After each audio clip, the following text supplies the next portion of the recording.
Bonjour et bienvenue à cette présentation du programme Propulsion Immobilier. Mon nom est Gérard Morissette et je suis heureux de vous accueillir ici aujourd'hui. Alors, cette présentation, elle est obligatoire du fait que, d'une part, on veut que vous compreniez bien quels sont les objectifs du programme et que vous soyez en mesure d'évaluer si le programme correspond à vos besoins et à vos attentes. D'une autre part, on veut que vous compreniez vraiment bien quelles sont les implications relatives au programme, étant donné que c'est un programme qui est gratuit, offert par le ministère de l'Éducation, et c'est aussi un programme qui peut vous donner 12 unités de formation continue. Alors, dans cette présentation, vous allez avoir toutes les explications relatives au programme, et sur ce, bien, je vous souhaite un bel atelier. Alors, comme mentionné dans l'introduction, le programme Propulsion Immobilier est un programme du ministère de l'Éducation, et le programme est diffusé à partir du Centre multiservice des Samars.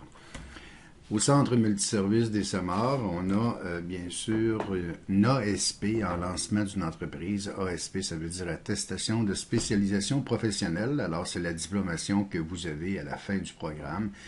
Et l'ASP en lancement d'une entreprise se fait de façon générale. Alors, ça s'adresse à n'importe qui veut partir d'une entreprise. Mais on a pris aussi cette plateforme pour y donner des thématiques. Alors, on a un lancement d'une entreprise en soins, santé et mieux-être, un lancement d'une entreprise en sonorisation, dont le titre est « Lance ton studio maison ». Et pour ce qui nous concerne, bien, c'est un lancement d'une entreprise en courtage immobilier.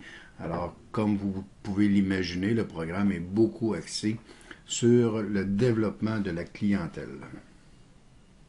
Alors, bien que le programme soit basé principalement sur le développement de la clientèle, le ministère de l'Éducation exige quand même qu'on développe les 7 compétences suivantes. Alors, on va parler d'entrepreneuriat, alors votre profil d'entrepreneurial.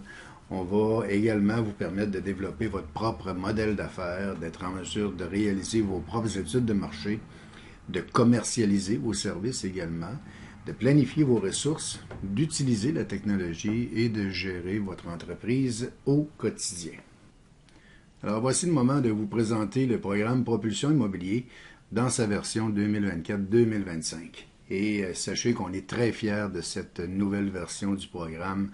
On a bonifié le programme à plusieurs endroits et on arrive avec un programme cette année qui va vraiment être efficace. Vous allez pouvoir le constater dans les diapos qui viennent. Mais avant tout, j'aimerais vous présenter, vous préciser plutôt, qui sont les courtiers immobiliers qui peuvent avoir un intérêt pour le programme Propulsion Immobilier. Alors, dans un premier temps, bien sûr, les courtiers qui sont nouvellement arrivés dans l'industrie vont y trouver leur compte puisqu'ils vont pouvoir développer un modèle d'affaires qui est vraiment fonctionnel et qui va leur permettre d'atteindre des objectifs. Les courtiers qui ont moins de 2 ans d'expérience et qui n'ont pas encore fait un lancement d'entreprise efficace vont également y trouver leur compte. Les courtiers qui veulent atteindre un nouveau niveau de performance, alors parfois après un certain nombre d'années, on plafonne. Et puis, si on a le goût de faire exploser un peu notre chiffre d'affaires et puis d'aller chercher un meilleur chiffre d'affaires ou un chiffre d'affaires plus important, bien, ce programme-ci va vous donner les outils et les compétences pour y arriver. Les courtiers aussi qui veulent développer justement leurs compétences en matière de communication numérique vont trouver leur compte également à l'intérieur du programme puisque on travaille beaucoup cet aspect des communications numériques, l'utilisation des médias sociaux, dis-je, de façon organique ou par la publicité. On va travailler également avec Google, Google My Business, Google Ads et tout ça. On voit ça à l'intérieur du programme. Alors, si vous avez le goût de développer vos compétences en matière de communication numérique, bien, vous allez y trouver votre compte également. Alors, les objectifs du programme, c'est de renforcer les compétences des courtiers immobiliers à chaque étape du processus de vente, de la génération de leads jusqu'à la signature des contrats, puis au maintien de la clientèle et du réseau actif par la suite. Alors, nous, le processus de vente de services en courtage immobilier, on l'a divisé en 10 étapes que je vous présente maintenant. Alors, la première étape, c'est la génération de leads et c'est l'étape la plus importante. Si on veut réussir en immobilier, il faut être en mesure de générer des leads de façon continue. Et puis, on va explorer à l'intérieur du programme plusieurs sources qui vont nous permettre de générer des leads. Bien sûr, on a des campagnes courriels, les campagnes texto, les médias sociaux de façon organique, la publicité aussi sur les médias sociaux nous permet de générer des leads et la publicité sur Google, bien entendu. On pourrait aussi organiser des événements, des webinaires, des sessions d'information et ainsi de suite. Alors, on va travailler beaucoup cet aspect de la génération de leads dans le programme. La deuxième étape, bien, c'est d'être capable d'identifier les prospects parmi les leads que l'on a générés. Alors, les prospects sont vraiment des leads qui ont un véritable projet immobilier. Alors, ce n'est pas parce que je vois un e-book disponible, par exemple, sur Facebook, dont le titre est acheter avec ou sans courtier, voici les pour et les contre. Ça peut m'intéresser parce que j'ai l'intention de m'acheter une propriété, mais plus tard, je n'ai pas de projet actuellement. Alors, je ne suis pas véritablement un prospect. Je suis quelqu'un intéressé par l'immobilier, mais pas nécessairement un prospect. Alors, la deuxième étape, bien, c'est d'être capable d'identifier les prospects qui vont nous permettre de générer des transactions au cours des prochains mois. La troisième étape, bien, avec ces prospects, il faut développer une relation de confiance. C'est ce qu'on appelle souvent dans l'industrie du marketing, ce qu'on appelle le nurturing. Et puis, développer la relation de confiance, ça peut se faire rapidement, comme ça peut prendre un certain temps. Bien sûr, si c'est quelqu'un que vous connaissez déjà, la relation de confiance va se développer plus rapidement. Mais si c'est quelqu'un que vous ne connaissez pas du tout, bien, il faut peut-être mettre un peu plus de temps entre la génération du lead et l'obtention du rendez-vous. Mais le développement de la relation de confiance devrait vous amener à obtenir une première discussion virtuelle ou téléphonique.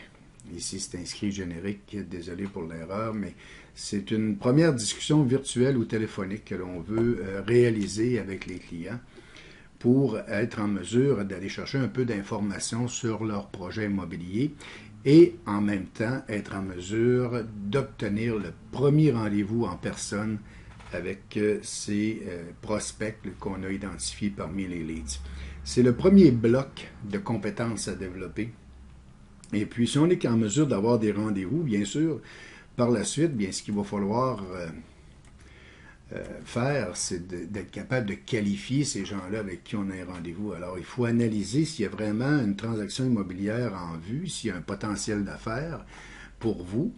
Et puis, dans l'étape de la qualification, bien, on veut savoir si le projet est important, si c'est un projet qui est urgent, qui sont les décisionnels, est-ce qu'ils connaissent l'industrie du courtage immobilier, est-ce qu'ils savent comment ça fonctionne, est-ce que la décision de faire affaire avec un courtier immobilier, elle est finale, puis est-ce que vous êtes la bonne personne pour les aider dans leur transaction immobilière. Ça sert à ça, l'étape de la qualification. Par la suite, bien, vous allez vouloir préparer, présenter et négocier votre offre de service ainsi que les honoraires qui s'y rattachent. Et puis, la préparation, la présentation et la négociation de l'offre de service doit se faire, bien sûr, après l'étape de la qualification où on sera allé chercher beaucoup d'informations qui vont nous permettre d'avoir une présentation d'offre de service adaptée aux besoins et aux exigences des clients que vous aurez devant vous. Il est possible par la suite que vous ayez à répondre à des questions ou des objections. Alors, les réponses aux questions, c'est pas très compliqué. Les réponses aux objections non plus. Ce qui est peut-être un peu plus compliqué parfois, c'est les réponses aux hésitations. Par exemple, le client vous dit « Ah, c'est super » et puis ton offre de service est vraiment à la hauteur de ce qu'on cherche, mais on veut y penser. On prend toujours quelques jours avant de prendre une décision importante comme celle-ci. Alors ça, c'est une hésitation et puis il y a des façons de répondre à ces hésitations-là et on va voir ça à l'intérieur du programme également, mais c'est une compétence à développer. Répondre aux questions, aux objections et aux hésitations. Par la suite, bien sûr, il y a la clôture de la présentation et la signature des ententes. C'est aussi une étape qui est extrêmement importante puisque c'est votre rôle à vous de fermer votre présentation et d'amener les clients à vouloir signer les ententes. Par la suite, bien sûr, il y a les suivis structurés et la fidélisation de la clientèle par la suite. Alors, les suivis structurés vont se faire au niveau de la prestation de service. Une fois que vous avez signé les contrats, bien, vous devez livrer la marchandise. Alors, vous devrez, bien sûr, accompagner vos clients dans l'achat ou la vente d'une propriété. Et par la suite, une fois que la transaction sera réalisée chez le notaire, bien, c'est votre travail également de garder contact avec ces gens-là, puisque ça se pourrait bien que quelques années plus tard, ils aient encore besoin de vos services. Et dans ce cas, si vous avez gardé le contact, bien, ce sera facile pour eux de revenir vers vous. Alors, tout au long du programme, bien sûr, on va développer chacune des étapes, des 10 étapes du processus de vente. Et on va développer ces étapes à partir d'ateliers théoriques. Alors, les ateliers théoriques sont essentiels parce qu'ils établissent les bases du processus de vente et c'est important de bien comprendre quelle est l'interrelation qu'il y a entre chacune de ces étapes. Et ça va vous permettre également de pouvoir peut-être identifier quelles sont les étapes avec lesquelles vous éprouvez un peu plus de difficultés. Et ça va vous permettre par la même occasion de peut-être venir chercher des formations complémentaires pour pouvoir rendre ça plus fluide. Alors, les ateliers théoriques visent à vous donner la connaissance et puis les ateliers pratiques, eux, visent à mettre cette connaissance en pratique. Alors, les ateliers pratiques vont essentiellement nous servir à générer des rendez-vous avec des nouveaux clients en continu. C'est ça qui est l'objectif principal dans les ateliers pratiques. Alors, ces ateliers sont centrés sur l'application de technologie à toutes les étapes du processus de vente. Ça vous guide dans l'utilisation d'outils numériques pour générer des leads, développer la relation de confiance, préqualifier les clients potentiels lors d'une première rencontre virtuelle ou une première rencontre téléphonique, un premier appel téléphonique. Et ça vous permet d'optimiser l'obtention de vos rendez-vous, d'avoir une plus grande facilité à obtenir des rendez-vous avec des nouveaux clients. Ça, c'est l'objectif principal. Bien sûr, vous allez apprendre aussi à utiliser des plateformes pour présenter et négocier vos services, conclure des ventes, puis par la suite, fidéliser votre clientèle de manière à vous permettre d'avoir une efficacité plus grande dans votre carrière et entreprise en courtage immobilier. L'utilisation de l'intelligence artificielle va être jumelée à différents outils numériques et ça va vous permettre d'optimiser toutes les étapes du processus de vente par la même occasion. Ici, on a la nomenclature des ateliers. Je n'en ferai pas la lecture. Vous pouvez mettre la vidéo sur pause si vous voulez en faire la lecture vous-même. Mais essentiellement, ce que je veux vous montrer ici, c'est que les ateliers en jaune sont les ateliers qui donnent des unités de formation continue. Et on va voir un peu plus loin comment on arrive à aller chercher gratuitement ces unités de formation continue. Alors, les nouveautés dans le programme, bien, comme déjà mentionné, le programme est subventionné par le ministère de l'Éducation et c'est offert par le Centre de services scolaires des Samars. Le programme est totalement gratuit, axé sur le processus de vente de services en courtage immobilier, 12 ateliers théoriques obligatoires. Si vous ne pouvez pas assister aux ateliers théoriques obligatoires, à un ou deux des ateliers théoriques obligatoires, vous pouvez les revoir ou les voir en rediffusion plutôt. Il s'agit de demander un accès à l'enregistrement et on va pouvoir vous faire parvenir cet enregistrement de manière à ce que vous puissiez avoir le contenu théorique de l'atelier. Alors, les ateliers théoriques sont obligatoires. Vous avez 3 jours pour revoir l'atelier si vous n'êtes pas en mesure d'assister à un ou deux des ateliers. Vous ne pouvez pas, cependant, prendre tous les ateliers théoriques en différé. On vous permet d'avoir 1 ou 2 ateliers parce qu'on sait que vous pouvez avoir des obligations autres à un certain moment donné, mais vous ne pouvez pas prendre tous les ateliers en différé. Par exemple, si vous travaillez de jour et que les ateliers se donnent de jour, bien le programme ne peut pas s'appliquer dans votre cas. Le programme est axé sur le développement et la mise en place d'un système de vente performant. Et le système de vente vise essentiellement à générer des leads, développer la relation de confiance avec les prospects qu'on aura identifiés parmi les leads et obtenir des rendez-vous. Alors, il y a 12 ateliers pratiques. Ceux-là sont optionnels. Alors, je m'explique, c'est que si dans un des ateliers pratiques, on vous demandait par exemple de faire une présentation sur un outil qui s'appelle Canva, et que vous maîtrisez Canva, alors vous pourriez ne pas assister à l'atelier, mais le travail qui est demandé dans l'atelier, lui, est exigé. Alors vous pourriez faire votre présentation sur Canva en dehors du module de formation et nous le faire parvenir par la suite, de manière à ce qu'on puisse l'intégrer à votre programme de formation. On va utiliser l'intelligence artificielle dans les outils numériques principalement. Ça va nous servir à travailler mieux, travailler plus rapidement et à optimiser bien sûr le système de vente. Et il y a 12 unités de formation gratuites comme on en a parlé, mais il y a certaines conditions qui s'appliquent. Alors, on veut vous permettre d'accéder à 12 unités de formation continue gratuite dans la mesure où vous terminez le programme et que vous remettez l'ensemble des documents qu'on vous demande. Alors, si vous voulez avoir accès aux unités de formation continue gratuites, ce qu'on va vous demander de faire, c'est de faire un dépôt de 195 $ au départ. Et une fois que vous avez terminé le programme, on vous rembourse votre dépôt. Par contre, je dois préciser ici que si votre objectif en vous inscrivant au programme, c'est d'avoir les unités de formation continue, bien, ne vous inscrivez pas à ce programme-ci simplement pour les unités de formation continue. Les exigences sont trop importantes. Vous pouvez avoir les 4 ateliers qui donnent les 12 UFC pour 195 $ sans vous inscrire au programme. Alors, prenez ça en bonne note. On a eu dans le passé des gens qui s'inscrivaient pour justement obtenir ces unités de formation continue gratuites et qui abandonnaient le programme en cours de route. Alors, ça ne fait pas ni l'affaire du courtier et ni l'affaire du Centre de service scolaire des Samars parce que nous, on est payé au Centre de service scolaire des Samars. En fait, pas nous, mais le Centre de service scolaire des Samars est payé par le ministère de l'Éducation quand les gens ont terminé leur programme et qu'ils ont réussi leur programme. Alors, bien à prendre en note, là, ne vous inscrivez pas strictement pour les UFC, ça ne vaut pas la peine. Avec 195 $, vous allez avoir accès à vos 12 UFC de la même façon.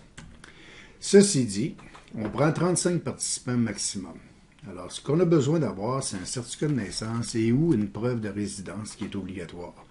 Si vous êtes né au Québec ou au Canada, si vous êtes né à l'extérieur du Canada, bien à ce moment-là, on aura besoin d'avoir un complément d'information et ça vous sera précisé à ce moment-là. La présence obligatoire aux ateliers théoriques ou reprise de l'atelier à l'intérieur de 3 jours. Présence non obligatoire aux ateliers pratiques, mais tâches à réaliser obligatoires. Vous allez avoir à créer un plan d'affaires. Le plan d'affaires se crée à l'intérieur du programme, c'est en section et ça doit être déposé à des dates précises. Et les ateliers sont enregistrés et disponibles en rediffusion sur demande durant le programme. Mais à la fin du programme, bien, tous les ateliers deviendront accessibles. Vous pourrez y avoir accès de façon régulière. Alors, je termine un peu sur ce point en vous disant qu'on est bien heureux que vous ayez eu un intérêt pour ce programme. Si vous pensez que ce programme peut vous donner un coup de main dans votre carrière ou dans votre entreprise en courtage immobilier, on vous invite à compléter votre inscription. Pour ce faire, vous avez déjà rempli un document. Alors, on va simplement vous demander de confirmer que vous voulez vraiment vous inscrire au programme. Et puis, comme on prend 35 personnes maximum, bien, ce sera les 35 premières personnes arrivées qui partiront de la première cohorte, mais on pourra créer une deuxième cohorte éventuellement si la demande est là. Alors, si vous avez des questions, bien, n'hésitez pas à nous contacter. Vous allez avoir mon numéro de téléphone dans le courriel qui vous présente cette petite capsule d'information. Au bas du courriel, vous allez avoir également une question qui va vous être posée. Est-ce que vous désirez conserver votre inscription au programme Propulsion Immobilier? Vous avez le devoir de me répondre par courriel et de m'aviser que vous décidez de demeurer dans le programme ou que vous décidez de vous retirer du programme. Si vous vous retirez du programme, faites-nous en part également. Ça va nous permettre de pouvoir laisser la place à d'autres personnes qui voudraient participer au programme. Sur ça, bien, je vous remercie beaucoup pour votre temps, votre écoute. Et puis, j'espère avoir la chance de vous retrouver lors des ateliers. Alors, merci et bonne fin de journée.